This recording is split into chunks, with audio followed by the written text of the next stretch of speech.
Welcome back to the SPL Europe, Week 6 as well. I mean, this is it. We are coming down to the wire. Bench here, I've got Anatoly with me as well. We're going to be taking a look at Obey up against Rival. Such a huge set. A lot of land implications here. Yes. Not for Obey Alliance, but for Rival specifically here. They're at 7-2 right now. They win this, they're in. They don't, they're out. It's just that easy.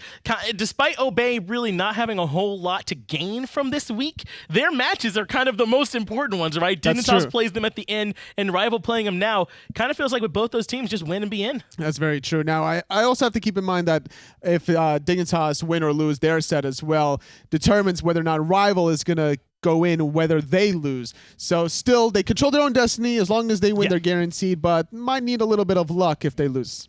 Well, let's go ahead and talk a little bit here about this first team, totally Obey Alliance. They're going to be looking so strong here in the set. Well, stronger lately, I would say, maybe than how they've started. They took a couple of close sets that maybe you weren't expected. This is a team that everyone thought was the top team last year and has struggled a little bit.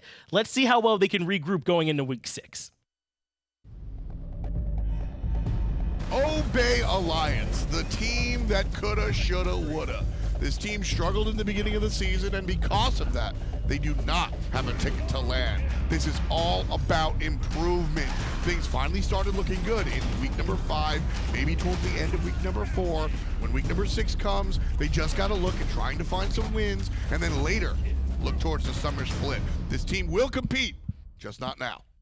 A bit of an adjustment period here for this Obey roster after the support switch seems to maybe hurt them a little bit more than we might have thought, and took them a little while to get into their groove. But Obey Alliance, in particular PrettyPriMe, they can certainly still cause some problems for either of these teams. That's true. The mid laner here for Obey Alliance has a lot of experience playing right alongside the Hunter, their Ataraxia, former Titan teammates there. And something that they've been known to do is having this double mage recently here, whether it's the new Ryzen or vice versa.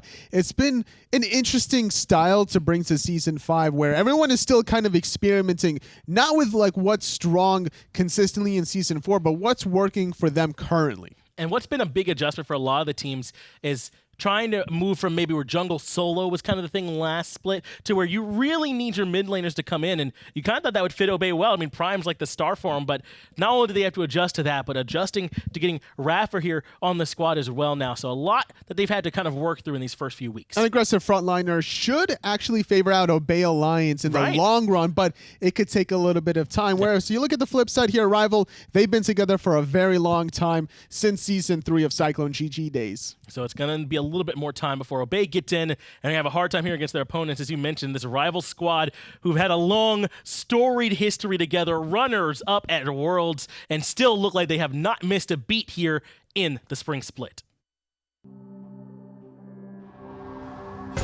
Team Rival, the Purple Urkels do not have their wins low. These guys are 6-2 right now, fighting for that second place position. Maybe even first if things fall for energy, but they are neck and neck with Team Dignitas. Rival need every single moment to work out perfectly in week number 6.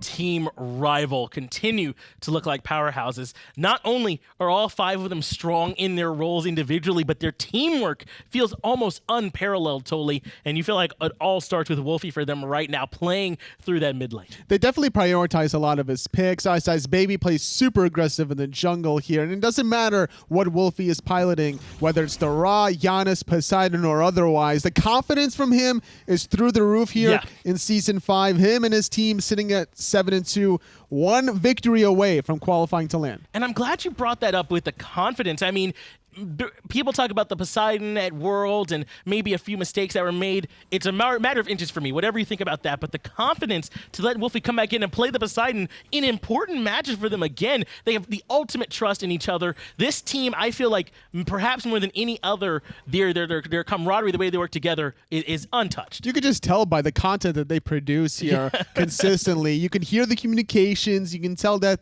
they're serious when they need to be, but they can also keep it a little lighthearted as well. Yeah, this team, I mean, maybe they'll have a tough loss, but they'll just go, Deathwalker, and then they'll just recover from it. I mean, they're having fun when they play, which is hard to beat at a certain point. So this team rival certainly looking strong going into this match up against Obey. In fact, let's go ahead and get picks and bans ready for Game 1. And the stakes for these two teams could not be higher. And Rival, so far, they've only lost to one team in particular. There was Dignitas that found the 2 set victories over Rival. And this is the week 1 rematch here where Rival did pretty well against Obey, I would say. They did come out looking very strong, Toli. Some people might have been worried. I mean, can Rival maintain that momentum? And they could. They've been slowly building up since those Cyclo GG days, looking better at Valencia, then making it to Worlds, and here they are still looking strong. They looked really solid, even at the beginning of the last year in the spring split, where they actually defeated Energy in the Gauntlet as well. It was just a miraculous run that they made since the beginning. Sticking together shows that they've been able to improve very well. And now the Dodgy going to come out first pick selection. Very likely this is going to be going to Ice in the jungle, almost certainly. And we have seen a little bit less Dodgy lately, but still certainly a powerhouse in the jungle. It's just a preference. Even in the last set, I don't think it was picked or banned there actually in the beginning of the game. So iRaffer was relying on the circuit. It's all a playstyle because all these assassins can make huge strides in the jungle. And, you know, Achilles going through here, it was banned away in the last set, goes through here for Obey. A lot of specific bans come out, like the Circuit and the Raw, to allow this to happen. Janus, Achilles, I mean, that's a lot of survivability. That's pretty, that's some tough picks to let through very early here, totally. So we'll see if Rival can handle him. But the mobility of Janus and the damage from Achilles, tough to deal with. That's true, but, you know, Rival, they don't give away picks without a reason. They definitely do their homework a lot. They understand that this Achilles pick could easily go into the hands of their support player as well. Not necessarily going to go to Xaliea. iRaffer has been known to play it every now and then and play aggressive, and this could be a strategy. Wow. All right. This could be a strategy where Obey go for the long term with Aphrodite for Xaliea. I don't know if that was a pivot or not there, totally, but yeah, you're right. The Aphrodite coming in, certainly a bit of a surprise, a bit of a treat for you there, Mixer Chat. Get to enjoy this one. Aphrodite, ton to sustain. The difference is Aphrodite's is very sort of single target. She can kind of switch and maybe heal 2 people if it's fast enough, but it feels like single target burst healing. And we were talking about it actually, I think at the Global Series when we were talking about healers as well. I'm like, Aphrodite might be around sooner than you expect. Totally, you called this earlier. I didn't expect it to be here today, but I did expect it momentarily. Now, for Obey specifically, since they can't make land, this is them kind of experimenting, I think, for the future. Sure. Totally. What are some lottery picks since you can see the future, man? You got any? I can't stretch that deep. Oh, okay. Yeah, I see. Even if you could, you keep them. You keep them. I see how it is. You keep them for yourself. Okay. Rom going to be the next selection here for Obey, rounding it out with a lot of top tier picks plus Aphrodite. So if you've got the Janus, you got the Rom, 2 strong picks. Keep them alive with the Afro. A lot of late game potential here. You got the mobility as well from Janus. You got extra damage from whoever is kissed onto Aphrodite. So the team fights are pretty powerful. So that's where the anti-healing needs to make an impact. Cerberus was already premeditated and planned from Rival. Aphrodite was actually picked into that, but the Sobek pick was specifically designed here to try to shut down Afro, which is why I'm kind of concerned that there wasn't an Odin pick actually against that comp. You're fortunate they don't have to worry about the Odin or Obey as Xing Chen rounds out their draft. Isis was also picked for Rival. That feels like a Wlfy special to me all day long, so certainly not only will he'll be piloting it, but we know he can play it at a very high level. That's true, and normally this Isis from Rival is paired up with an Ares to get more damage online here, trying to get that Gem of Isolation or sometimes getting extra penetration here, but not going to be the case this time. Needed a little more anti-healing. Wow, looks like it's going to be Afro mid with this draft rounding out. Or rather not. They've already got the Janus, so where is this Afro going to be going then? Solo. Probably. Solo Aphrodite? Actually, wait, no. Oh, yeah, Achilles jungle. Yeah, solo Aphrodite, middle Janus. Support Xing Chen? Yeah. Yeah, okay, there we go. So thinking perhaps we're going to see Aphrodite in the solo lane. Still not 100% on where this goes. I think it's up in the air. Unless it's going to be Afro mid, Janus jungle, Achilles / support with Xing Chen, and then Ram ADC. Let's hope not, totally. Yeah, I hope not. I got to ask you, based on these 2 drafts, though, are Rival going to come out and look strong here, or do you give it over to Obey and perhaps is Aphrodite catching them off guard? I think Rival have it. They have a lot of CC with this Sobek Isis combination. All right, we'll give it to Rival, at least here on the desk. I'm going to give it over to Hindu Man and Tom for the cast. I had to think for a second who was casting with today. Overall, I thought joining me for this one on the cast is my share too. Very exciting game here, Tom. Obviously, we get to see Rival up against Obey. Rival need wins today. Obey need wins. Well, Obey don't need wins. Rival and Dig need the wins to get ahead of Energy and make sure they go to LAN. Obey, party poopers the whole day. Yes. Cool. Who do you guys at home think will win in Mixer chat? Vote now for game 1. Obviously, the desk was talking a lot about it. Where does Afro go? Nobody really knows until we get into game. Gotta go middle lane. Listen, Not support? No. Let me reiterate. Afro can go support as long as there's additional front line. Aphrodite, I absolutely love this pick, especially in tandem with characters like Rama and Achilles. Problem is, Afro, when not built power, is not good. She needs the power to heal. Sure. So she needs to be in a position where she's not frontline. She's going to be playing in that solo lane with Xaliea. I don't expect him to build her too tanky. We see a little bit of tank starting off in the starting build. I really want to see a lot of power on this pick, Hindu. Otherwise, all you get is an ult. Abuse the fact that people are running Guardians in the solo lane. Xaliea has played a lot of mages in that solo lane back all the way to the early days when solos were all mages. This is a strategy that CaptainTwig has been a part of since Season 0. Yep. Leading up to the launch tournament. I mean, having mages over there in the solo lane, specifically the world of Aphrodite, the world of healers and Ra, Chang'e. like that. Yeah, Chang'e. That's where these mages used to live. And we walked away from mages solo because of the advent of Hand of the Gods and Pressure. how easy it was to go ahead, get that pressure, and deal with the invade. Yep. Now, there's a little bit more help on the map, and you can make sure to deny that blue buff invade. So that's why we see Xaliea going for the low pressure option. Now it's funny because obviously this split, Obey had one transfer of a subject and Millsy onto Energy, and Energy gave iRaffer to Obey. Funny thing is, when I brought up the whole support thing, I was like, hey, is it support? If I remembered it was iRaffer in my head, I would have been like, no, it's definitely not. Because I was thinking of Millsy, because the Millsy's played the Hells before. It wouldn't be surprised to see him try out the Afro. But I like this from Obey because A, it's still a serious game and they're still going to play to the best of their ability. But B, it's also a chance for a bit of experimentation. This is the best chance you have as a team that's trying to work out through some kinks because, like you said, it's real competition, but it's not really worth anything. Obey can't get to LAN, but they still get top-notch competition because they know that Rival's going to be playing their hardest. Exactly. Because they need to go to LAN. So test out some of this stuff against people who are going to fully try hard against it and see how well it works out. One thing to note, though, it's going to be a lot of pressure on this Afro all game long, I think. You've got anti-heal from Deathwalker anyway, playing a Sobek. iCeicebaby is going to jump on that woman every single time he can to start cutting him into 1,000 pieces if possible. But they've just got to play around that back off a little bit, too. Back off, though, is a knockback and won't interrupt the 1,000 damage coming out of iCeicebaby. What? Maybe an accident there.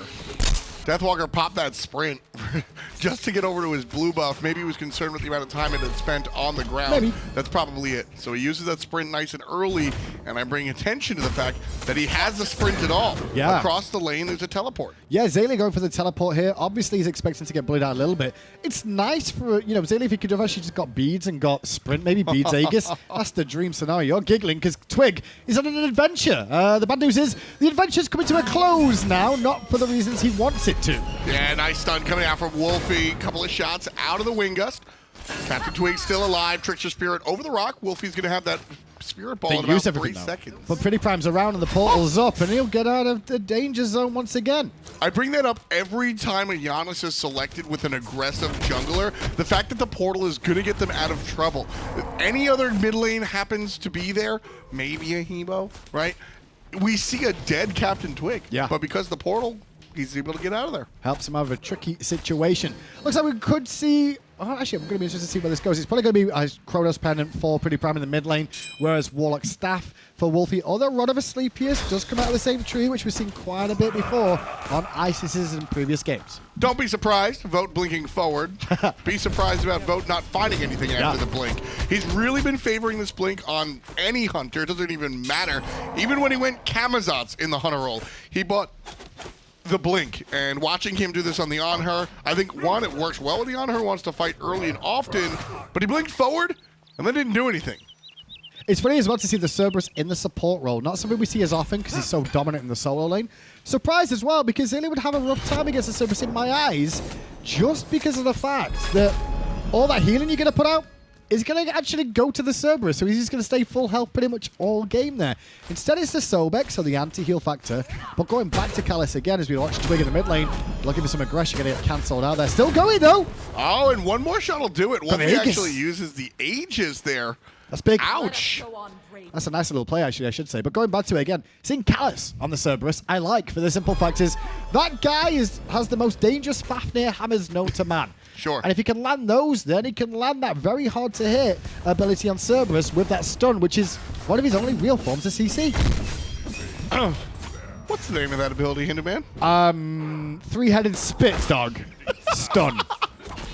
Close enough. Is it paralyzing spit? It is paralyzing spit. I thought it was, but I was having more fun. I like making up the names more than saying them exactly what they are. You and I both, my friend. You and I both. I was listening to, what is it, you and Ryan that were talking about that? Yeah. I've always done that. I mean, going back to, I think it was Bart that coined the meatball. Yes, and the meatball has always been a thing. Right.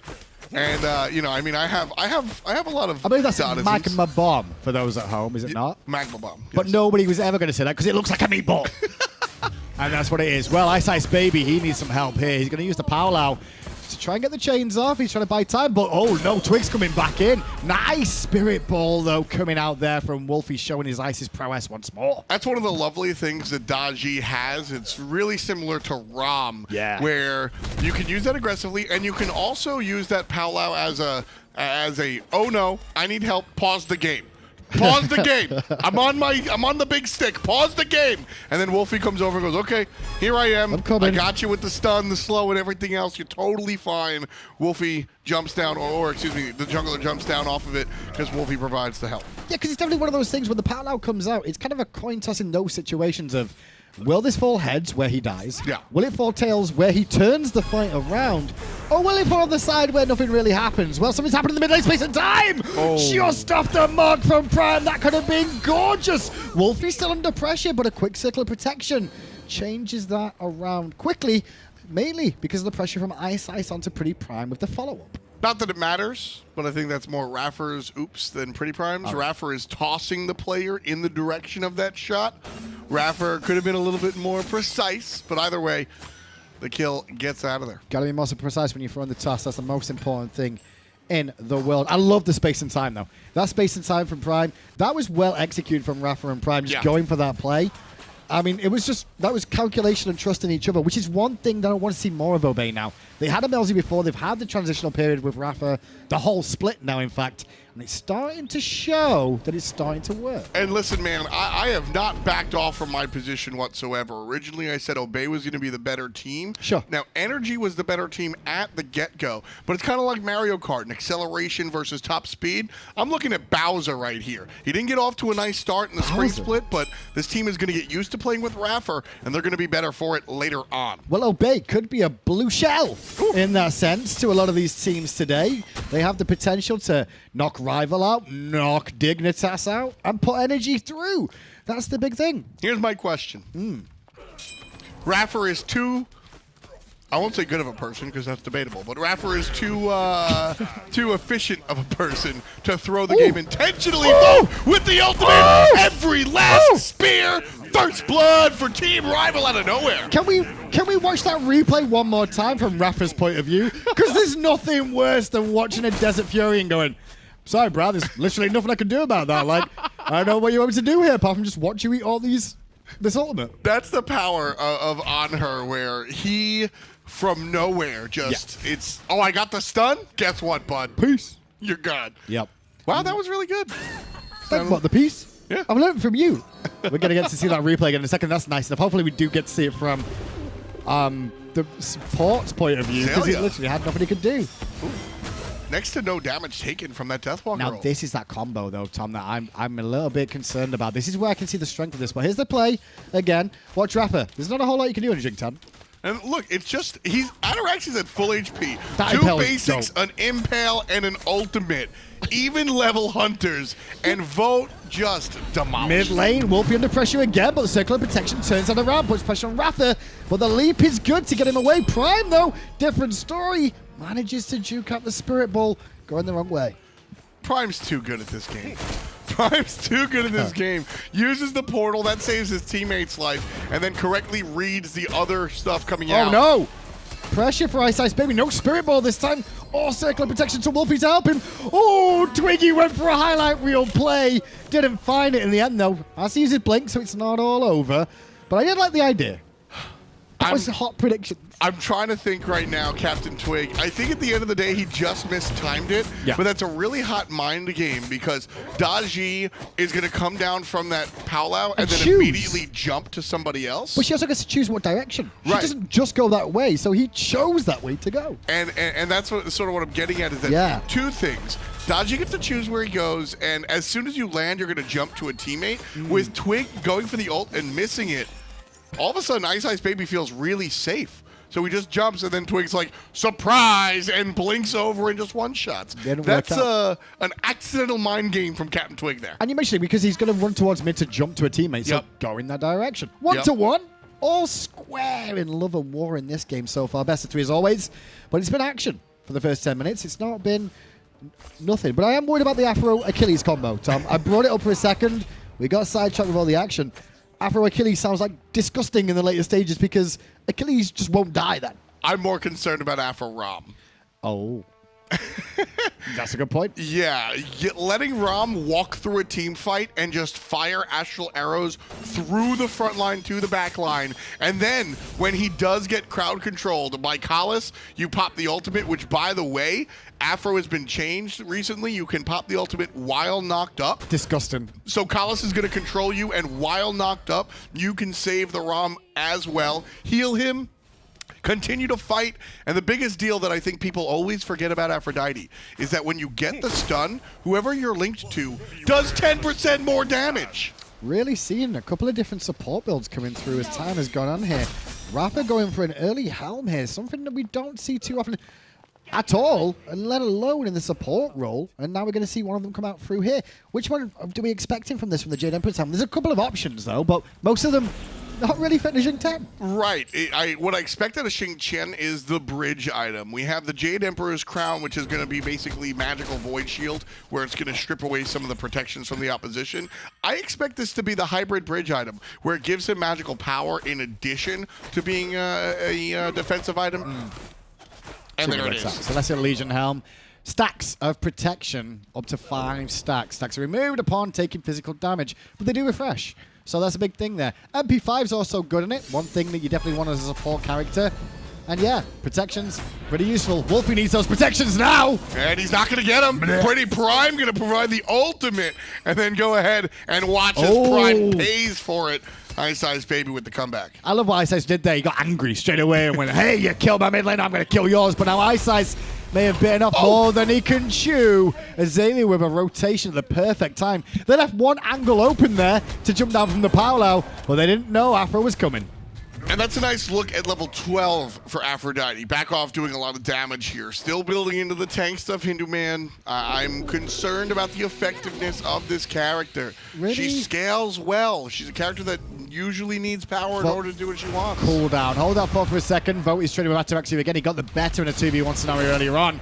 Ataraxia is under pressure again, but that impale did not find a home, and now Vote's in trouble. Rotation coming in from CaptainTwig to punish this. Is the ultimate available? The pillar was available, but the damage was still there from Twig. Twig is really showing up on Achilles today. Ooh. Yeah, this is the way the jungler Achilles should be played. Hyper aggressive. Always looking for the kills. 3-0-1 so far. That's CaptainTwig we're talking about there as well, because that's not normally been his playstyle for the most part of the jump. He's been more of a setup guy. Traditionally speaking, but I always go back to where CaptainTwig started playing Smite. Mid lane? Duel. Oh, okay. And when it comes down to it, duel, while not the most competitive game mode, if you do find yourself at the higher levels, you have to play multiple play styles. You can't just say, oh, I'm going to play Hebo every game and win. You get banned out at the top level. Playing mid lane. Coming through. Space and time. Misses Wlfy. Stable Vortex does connect, but only part. Circle protection down again. Trying to buy as much time as possible. Aegis has already been used up, and now CaptainTwig under a bit of pressure, but it's going to force the beads of iceeicebaby and an unstable Vortex.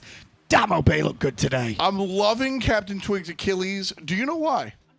He's not ulting. Holding the ult. He Just knows that he using it. has the damage elsewhere, so you can wait to use the ultimate when you need it, It's either huge. as an escape or otherwise. It's using it as a form of an ult without using it, by just Exactly. putting the pressure there of mind games of, I can execute you. You know that, right? You know I can execute you? Yeah. Well, I'm not gonna. You're still gonna die. I always call it threat of activation. I've got this available, bro. Yep. You can't be less than a certain percentage, or otherwise you just die. Just leaving a couple of mana untapped. That's the thing there. 5-2 then so far for Obey. 1,600 gold, 2,700 experience at 30 minutes is not something to overlook. It's actually pretty impactful because Rivals dueling got off to a pretty good start, and Vote's doing okay for himself here. They would like to use that though, you know, like the early mid game for an Anhur, very strong in the jungle. Look for some early gold furies, especially with the likes of an Isis. But they can't do it here. They're behind. There's a ton of things in Rivals' favor as far as objective secure. Even looking at the Aphrodite, who now is going to build into additional power. Yeah. I like that. See, so the Aphrodite's build, the cooldown boots. Collis, gonna walk away. The aura item there is basically just because iRaffer's not going to buy it, and then the BOV is basically just because you need a BOV as a mage. So as long as the rest of these items are at least somewhat offensive, Rod of Asclepius, Voidstone, etc., then I think this build is going to work out for Xaliea. This is a very cunningly crafted composition from Obey with terms of itemization, because having Xaliea get that magical protection is useful because he wants it against Deathwalker in that lane as Sobek and against Wlfy and Callus. But he's not going to want most of the other items, so why not give him the aura and allow iRaffer to pick up some other different builds that could make an impact elsewhere? Love it. Smooth moves coming out from iRaffer. Juke boots online. It will just flip away from the spirit ball as it's moving. Really nice stuff coming out from the support. There is a big lead in the mid lane right now for PrettyPriMe, though, with how aggressive him and Twig have been so far. You can see he's pretty much almost getting to a whole item ahead of that of Wlfy. Wlfy just on 33 Warlock stacks, whereas Prime got the Kronos Pendant online. Vote's sitting there. He's got the purple buff, and he's just sitting there like, all right, my purple buff is going to wear off just in time for the red. And shout-outs to Pecky's on the camera with the close-up. Watching him just not get the red buff. So no red for Vote. Actually tickling me really hard right now. I'm sorry. Obey. Gonna stop the Gold Fury here. Oracle's down, and Callus gonna be the nearest one to it. Vote's on his way too, but iRaffer is tanking this up the most part. Went down to half health there and didn't find anything. Wasted opportunity. I was mentioning how Rival have a number of things on their side of the coin to encourage them to do the Gold Fury. Yeah. You mentioned a lot of things on their side, but also the fact that Xaliea is playing a solo laner that is single target and not control oriented. Yeah. Usually your solo laner comes in like Sobek or Xing, and they've got this giant team fight ult. Not the case. So Obey don't have a lot of the tools for this objective, but they're still going for it. In fairness, they've got an Achilles to do that work for him from the jungle instead. Spirit Ball out, did hit the Gold Fury. That Space in Time fired, didn't connect with what they wanted to, but the unstable Vortex did. And into the sky, it's going to force up iceeicebaby. But when he comes down, he's going to be in trouble. The rest of Obey still piling in, but Callus gets one. Raxia from the sky dealing a ton of damage. Obey Alliance on the good side so far. iRaffer giving chase. Knockoff is going to do nice damage. Not enough. Knockoff? Is that like a cheap version of Backoff? Yeah. Is that what it was? Because it's not her doing it. It's like, you know, the teammate she's connected to. Exactly. I get it. Smart. I'm going to use that one. Callus is still alive here, but he's using the heals to stay in this fight with the passive. And iRaffer just got bursted to high heaven. Meanwhile, though, more importantly, the Gold Fury went to Obey. So that's a 2-for-1 plus the gold. CaptainTwig unfortunately falls down. iRaffer falls down, and nobody cares, just like usual. More importantly, the Gold Fury comes down.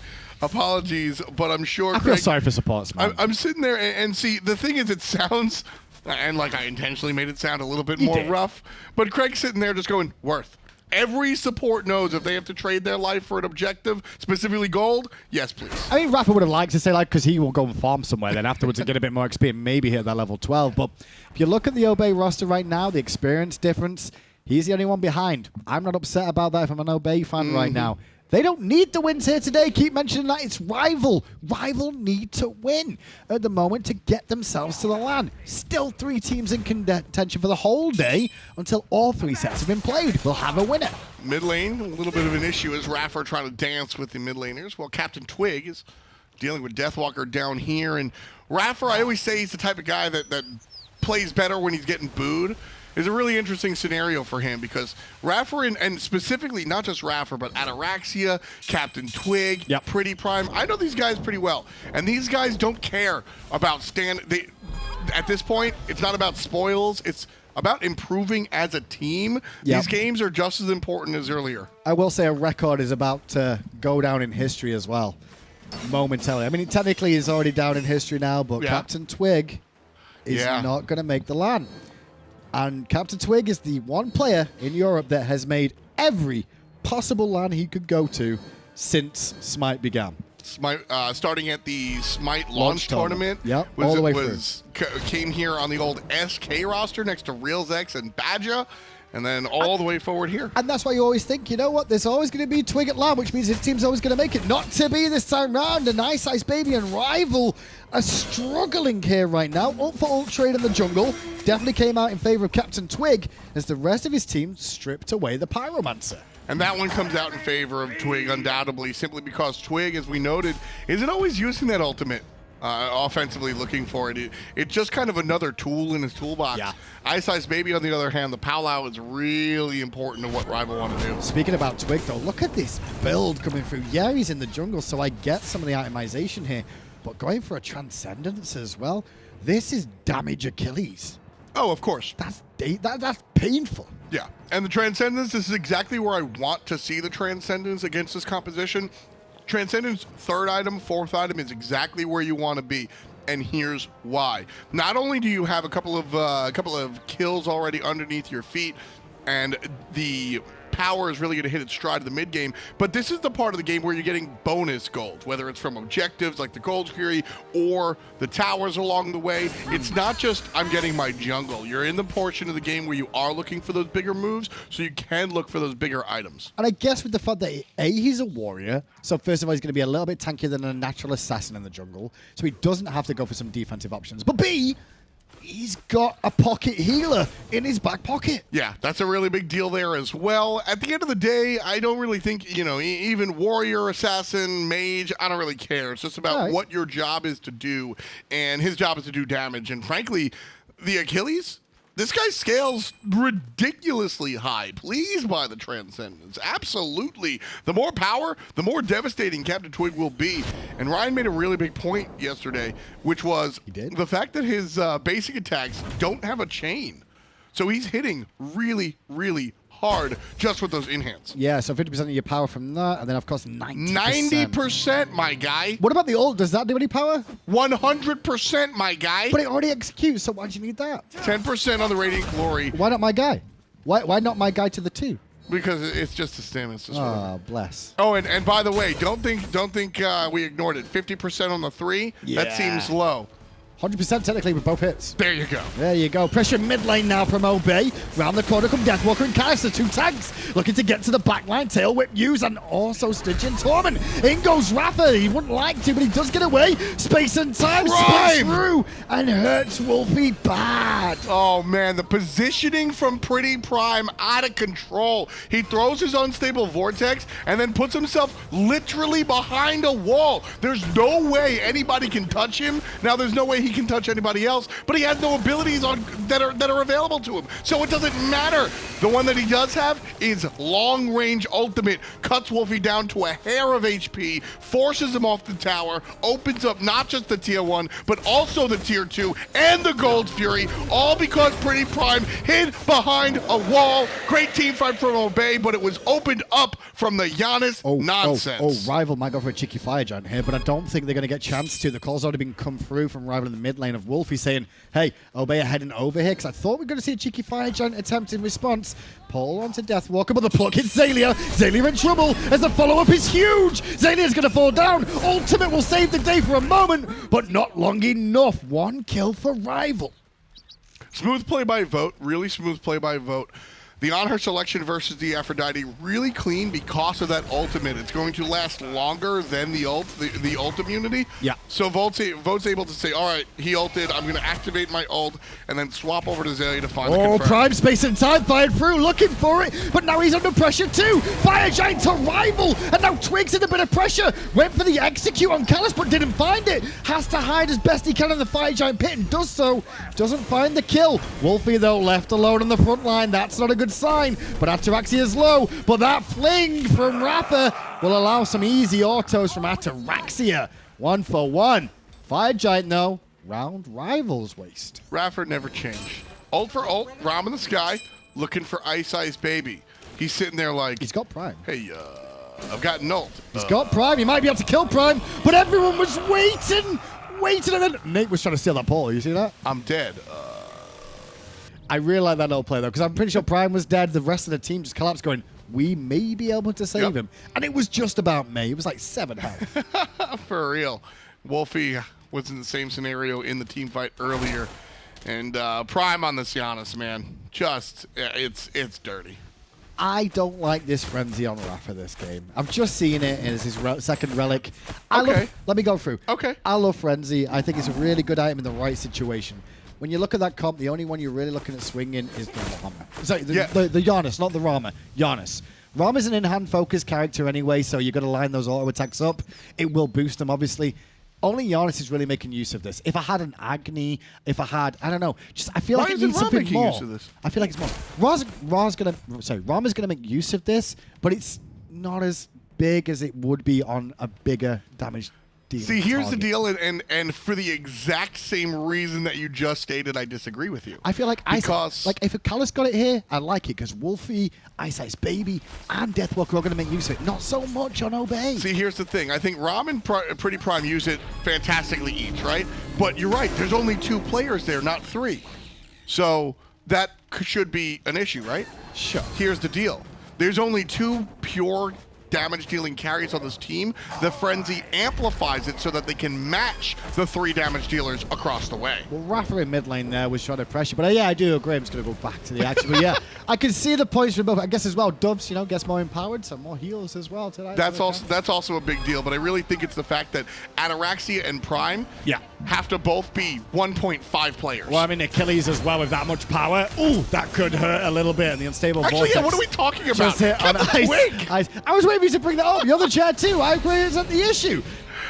Tier 2 down to half health on the left-hand side. Obey do not have the Fire Giant here, but yet they're still willing to siege. They have sustained themselves, and they're making very good use of it. You can see Divine Ruin so far in a Brawler's Beatstick on the side of Rival to try and answer some of that back, as well as a Sobek, but it doesn't seem to be enough so far. But Twig, Twig, that was dangerous. Nice beads from the jungler to avoid the pluck. Here comes Callus. Beads. Fantastic pillar from Anhur right there. I believe that's 2 sets of beads used there, one by Prime and Ataraxia on the front side because of the ultimate out from Callus. So that will slow them down. You can see Obey like, okay, yeah, we recognize now we can't really do this. Still Fire Giant on for a little bit of time.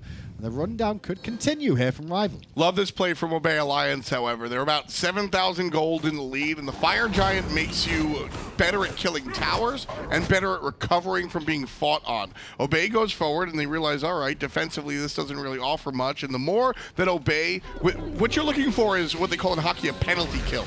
Waste the opponent's Fire Giant time. All ultimates are available here for Obey. Raffer does manage to jump away in time to prevent some of that. That's good! And the spin to win's going to take Callus, but not as high as he wanted to. Desert Fury came through, but the portal saved Raffer's life. Into the sky goes Ataraxia, just trying to buy a moment to reset for his team, because then they can sustain again. Look around the side. Prime and Twig looking to try and find an angle. Prime doesn't have the ultimate, but Twig has the blink. Right into the middle of Team Rival. Gives some damage to Wlfy. Backhand still in trouble. Twig in trouble, but still giving out the damage. Deathwalker jumps forward, takes out the jungler. And Xaliea could fall any moment too. The Doves won't keep him alive now. Unstable Vortex came through from Prime after the portal, but Vote had the Aegis, and I think it was just a little off the mark anyway. And now with that, Rival could look for the tier 1. Like you said, though, this is all over at Tier 1. I don't think they can look for the Tier 1 because Ataraxia by himself, 5 out of 6 items completed, one of which is the critical strike, 2 of which are the critical strike, next to iRaffer, who has the frenzy available momentarily. That's a Tier 1 tower that you get Rom quadra-killed. But it could be a Gold Fury. iRaffer hanging around in the jungle. I guess he knows this is going on. I don't think he can really stop this on his own. He may have looked to try and clean up some paces, but at the end of the day, not a chance to really worth trying to take there. Not worth the risk. I don't think it's worth it. Yeah, sure. If he has blink, I think he goes for it. But Fire Giant's up in a minute. Want to stay alive? Exactly. That's the biggest. That's the biggest key. Like I said, I think if he has blink and can come through with the element of surprise, then we certainly see it. Credit where it's due, though. Rival. I mean, like we saw them in the World Championships. They're on the way potentially to the next line if they can beat Obey here. And they're taking it to Obey again. Obey's looked better the longer and longer the season's gone on. Everyone, I think all the fans were like, where were these guys at the start? They just needed ramp time. Just needed the ramp time. iRaffer is a brand new version of support play for this team. Not what you got out of a Mealsy. Takes a little while to adapt and change your playstyle, especially when you look at Nate and Prime. These guys have been playing together for years on years. And iRaffer comes into their clubhouse and says, all right, as a support player, I'm pivotal. I'm important for these team fights, and I'm going to change the way you play. And you have to adapt to your team. Like, you can't just stick to what you know best. Sometimes it's not going to work out for you as a whole if you try and stick to the old ways. And that's a push and pull. I don't mean to say that iRaffer comes in and goes, I'm in charge. Listen to me. No, it's not that way. But Obey have to listen to iRaffer, and iRaffer need to listen to Obey, and then iRaffer becomes part of Obey. And he is now. 8-7. Gold is relatively even, 3K separating the two teams right now, but Deathwalker on the front lines causing a couple of problems for Obey. Xaliea slightly out of position here, and Xaliea surrounded. This could be a great play for Rival. Deathwalker still chasing out the healer. Meanwhile, the ultimate from PrettyPriMe going to do some damage. Mid. iRaffer chased out, however. Backside, he's going to go down. There's the blink from the jungler, and Wlfy takes it. Deathwalker now looking towards Prime, who's out of position. Silence in place, but gets through the portal in time. In goes Twig looking for the stun, but a dash away from Deathwalker. Callus going to try and turn that around with the ultimate of his own, but quickly cancelled out by the beads of CaptainTwig. Great impale on Prime. Prime's going to get away from the fight and does so. Nice portal coming out from the mid laner. Wlfy blowing players up here. CaptainTwig goes down to the Spirit Ball. Ataraxia goes down to the in-hand. And blink. So does Prime. Rival have just taken the game back in the teamfight area. The one area of this game where you'd look at Obey and go, you know what? They might really have something here in these team fights. At least in, how they've been playing with having an Aphrodite on your team. But no, Rival are showing that they are here and they want to come to the land once more. Xaliea trying to slow them down best he can, but Vote is going to probably take his life if he can find that impale. He doesn't even need the impale. The heals are all right for now, but Wlfy shows up and finishes it off.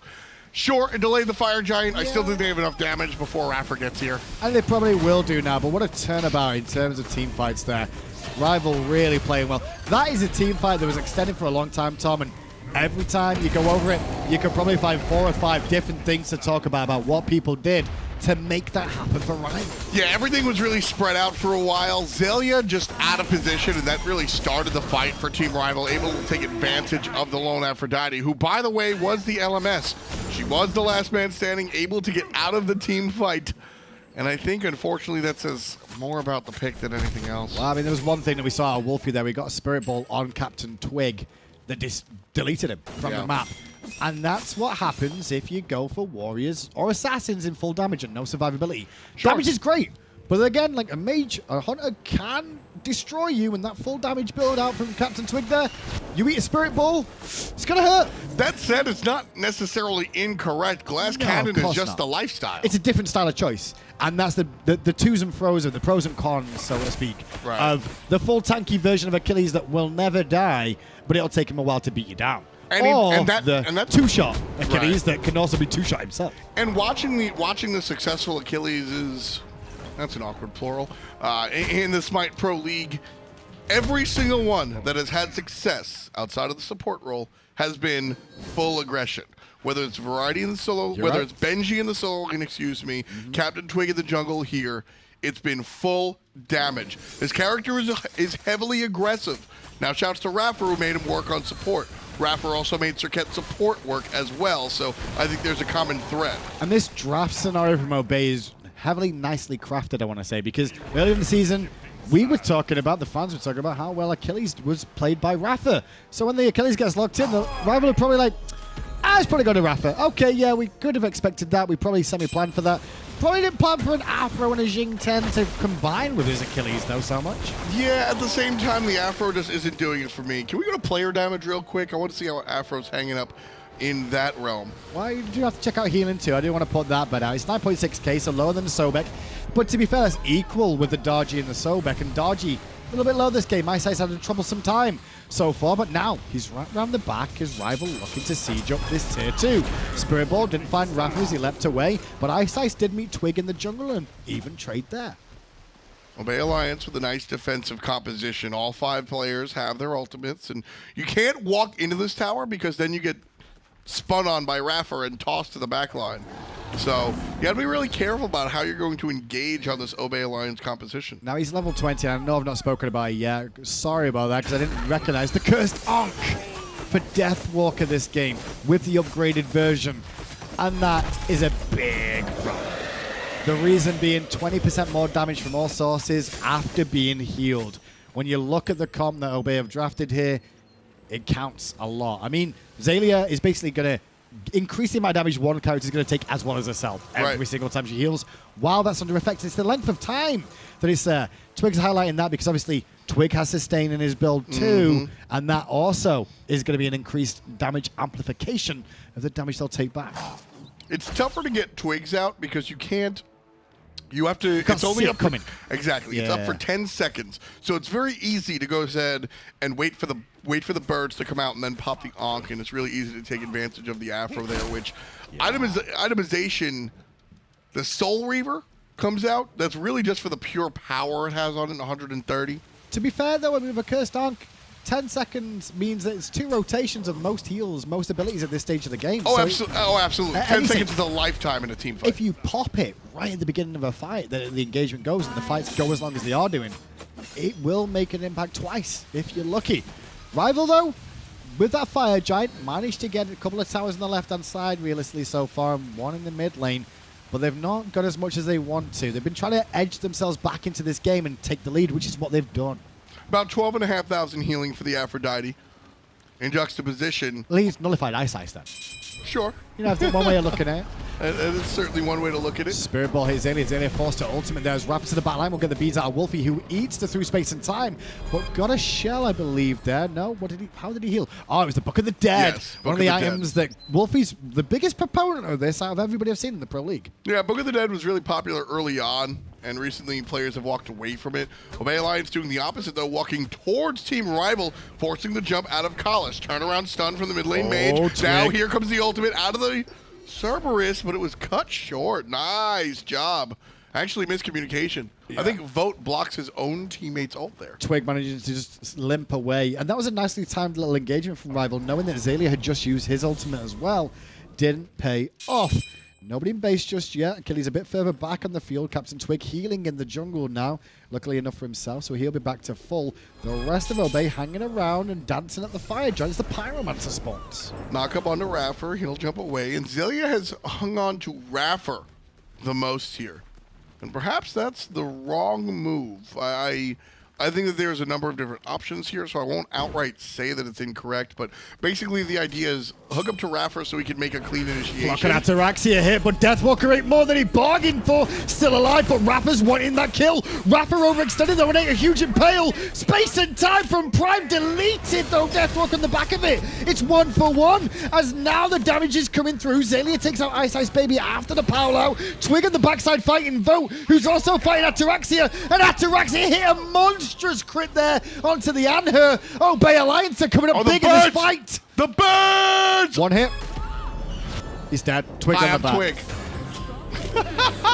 Captain Blink from the back line of his own team fight, just barely alive, blinks on top of nearly the full HP player, turns the fight around. Obey Alliance just fantastic job right there. Look at the split, though. Look at what they're doing. They're taking the Fire Giant at the same time as a Phoenix in mid lane.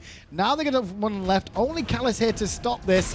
Obey are looking good for game one if you guys are tuning in. Well, Rival need to win this set to go to LAN. This is important. And Obey right now trying their best to get in the way here. I started to talk about the funny scenario, how iRaffer left energy, and frankly, from judging from the outside looking in, I haven't really spoken to these guys behind the scenes, but just looking at the interactions, I don't think it was the world's most amicable breakup. I guess not, but I mean, at the same time, I mean, he's still respectful enough to, well, for Obey to play the best of their ability here today. That's what I'm knowing saying. That they could put energy through to the LAN. And that's what I'm getting at there, is that iRaffer leaves his previous team, and things don't seem hunky-dory between the four or five of them. And he's still going to send energy to LAN with this win, should it happen. I think that speaks volumes about iRaffer, not about him being noble and supporting his old team, What I think speaks volumes, and I think is still a very positive thing to say about iRaffer, is that he is always looking to improve. This dude always likes to be a little bit aggressive, and sometimes he's not a nice guy, which is why I love him, side note. But it's just about being the best at this game, no matter what. Even if you send your ex-girlfriend to LAN, I just want to be the best. Play to the best of your ability, and we've seen it a couple of times before. Dignitas once upon a time, EU Dignitas once upon a time, sent a North American team to LAN. That's how important it can be when they had nothing to play for. Now the rival are being beat down. And they're in a rough spot now. 2 Phoenixes down, middle and the left-hand side, meaning everyone could just pay attention to the right. This team fight, very critical for Rival. They played with Deathwalker going for the pluck last time round, and that did not work out well as an engage. Game's not over, though. Team Rival have a great defensive composition with the likes of Isis, rather. That circle of protection is huge, but not if you use it that way. Side Twig going to put a lot of pressure onto Wlfy and force him back to base, and the Book of the Dead cooldown off. Callus, meanwhile, took a brunt of the damage from the front line, and Space and Time will remove his life. Wrapper into the fountain, but the ultimate Xaliea keeps him alive. Meanwhile, the Titans being aggressed on here. 14 kills in total for Obey Alliance, trying to keep Team Rival out of LAN. Vote has done a fantastic job so far, 7, 2, and 5. But Graham, I think Obey Alliance are about to step on his throat. Well, this is game one. It's a best of 3, and if Obey take this one, Rival have to win the next 2 to guarantee LAN. At the moment, they're doing everything they can to hold on to the Titan, but plucking damage dealers in is a little bit risky. Twig on the back will pick up Wlfy. Now they're looking at the Titan, and it will fall down. Obey 16-13 in just under 40 minutes. Close stuff there between the two teams. That was a great set. That was. Well, I was able to set as a game. It feels like a set. Oh man, neck and neck and neck and neck. Just watching this one go. You know, I wasn't sure that Titan was going to go down. That's why I was like, hang on a second, I'm not so sure about that one. MVP. Who was it from your money in that game? I think there was a lot to talk about there. I think Dueling got manhandled by Rival in the early stages. A lot of it came from Twig and PrettyPriMe in the mid lane. Those two are definitely the talking points more than anyone else, in my opinion. Twig, Prime, and I think obviously iRaffer is in the conversation. At the end of the day, Twig wound up on the highlight reels more than anybody else. I think I'm personally looking at Prime, but all 3 of those guys certainly get a nod. It's up to Mixer Chat. You guys decide after all, and we'll get some highlights of them as we head over to the desk to break it down with Finch and Tolly for game 1. Thank you, Graham. Thank you, F. Finch and Tolly here to break down the Game 1 victory by, surprise, surprise, Obey. Or maybe not so big of a surprise. This team has looked better here on the second half of the split, Tolly. And I got to ask you, you heard them talking about it. Prime, Twig, they both look so strong. What was the big difference maker for Obey here? I mean, it was that ultimate at the end of the game, honestly. Yeah. That through space and time that just ripped through that right side Phoenix. And honestly, I'm surprised Rival gave up Janus, because Wlfy loves the Janus play. Now, I know his god pool is very flexible. He loves the Isis as well, which is why they were leaning off a little bit on that pick.